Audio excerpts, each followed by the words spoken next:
I've got this sort of mocked up with what I'm doing with the cuts and the extension, etc. And got this scaled out over to here so I know what size to make the cushion.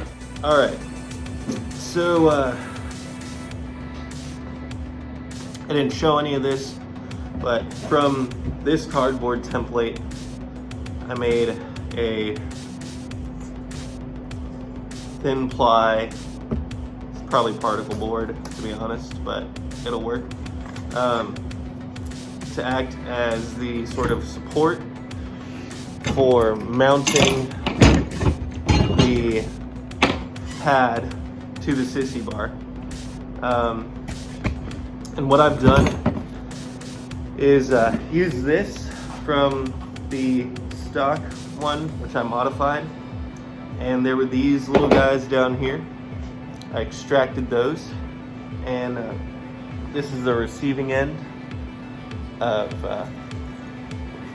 this bolt that goes in there. So what I did is I took this bracket and I measured out where I was able to put it up against the Sissy bar, the existing one now, since I'm just modifying that, and it's going to mount towards the base anyways. And if I have to, I could add some sort of like lacing thing up front, cross that bridge when we get there.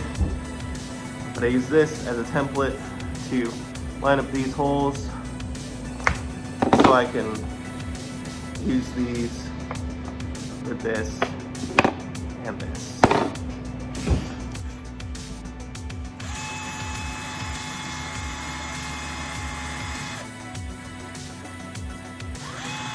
I'm not worried too much about drilling a little bit into the foam because it is high density, like for like jet ski seats or kayak pads.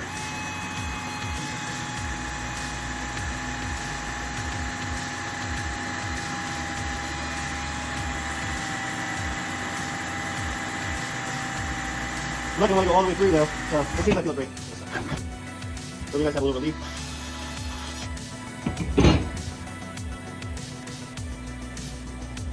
You could even use like masonite for this, or if you work metal, steel, you know.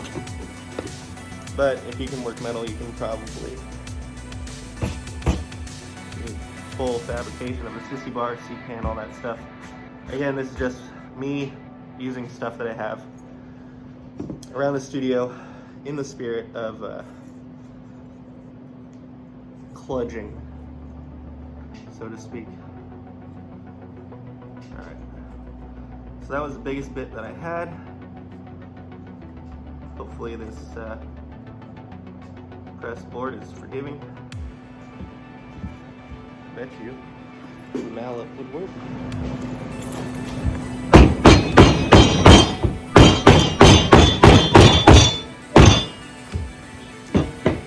Don't want to use a full-on hammer just in case this press board cracks, because don't really want that.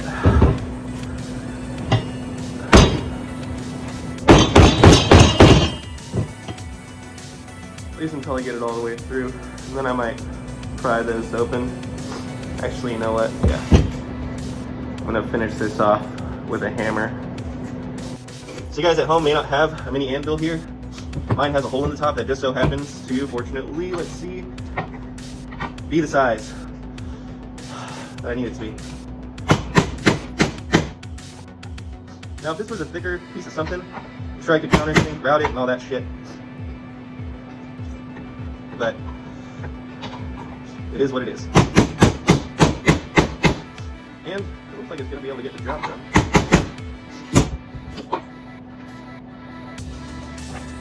Alright, the hole's clear.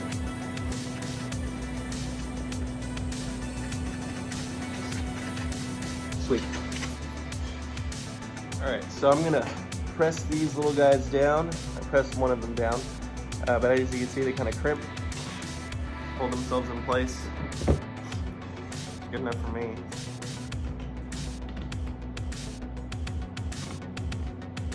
Using regular old Leatherman pliers. Well, this is like a Gerber. The one thing that I do like about this tool is that even when it's folded, you could access all the little different things, like you got some scissors here, you know, knife, flathead, bottle opener, screwdriver. Like usually you gotta open it up to access all the tools. In this one, you do not.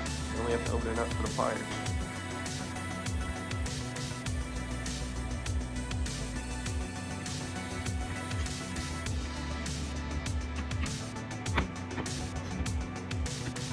Alright, one down.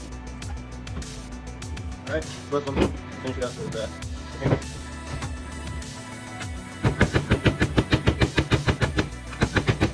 Let the hammer sort of fall on its own weight.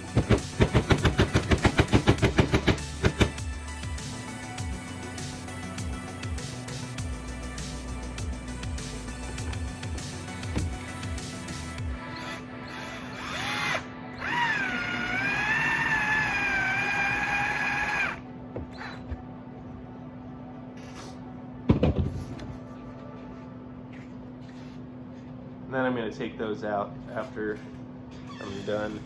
Now, if I was using one piece of foam, I wouldn't do this to carve it, but because I am, I am. I'm not terribly worried about these holes. The foam, again, is so thick.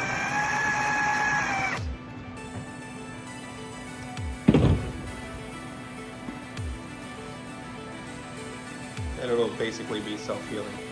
And I'm also still on the fence about putting a thin piece of like cushioning from Joann's or something here. All right, let's start carving. Taking out the old discount store turkey carver, electric turkey knife.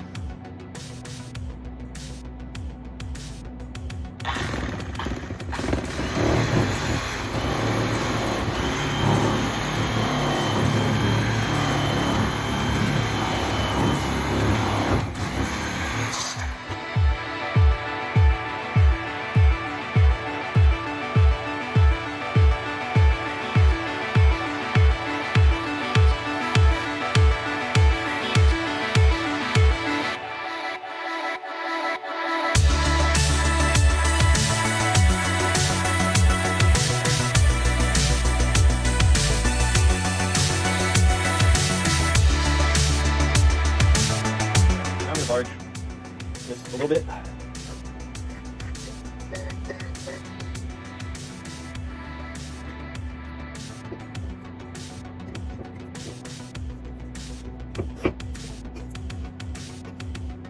You know, at least the length, keep it in place while we're making the pattern to wrap the bar back pad.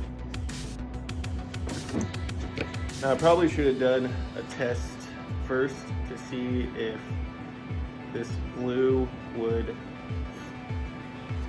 have a degenerative effect on the foam, because sometimes glues and foams can interact like that. I just got lucky, I guess.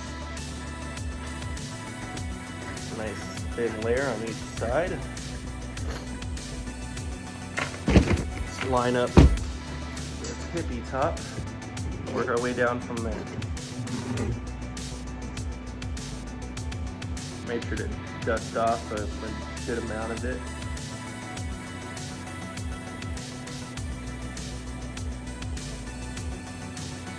Brilliant. That should work.